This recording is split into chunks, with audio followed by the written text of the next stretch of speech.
రాష్ట్రంలో బీసీలను మోసం చేయడం కాంగ్రెస్ ప్రభుత్వానికి పరిపాటైందని మాజీ మంత్రి శ్రీనివాస్ గౌడ్ ఆరోపించారు.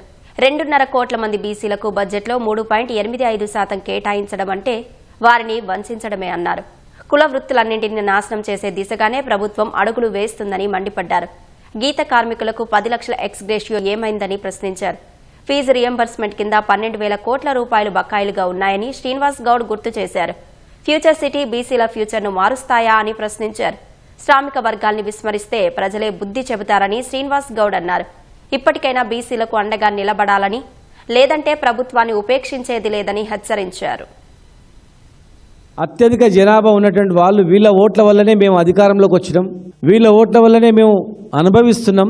కనీసం వీళ్లకు ఇలాంటి చిన్న చిన్న అవసరాలన్నా తీర్చపోతే, ఈ వృత్తులను కాపాడపోతే, ఒక సామాజిక న్యాయం అనేది ఇవ్వకపోతే, వీళ్ళు తిరగబడితే మన పరిస్థితి ఏముంటుందని అర్థం కూడా చేసుకోకుండా, ఆలోచన చేయకుండా మోసం తప్ప వేరే ఏం లేదు.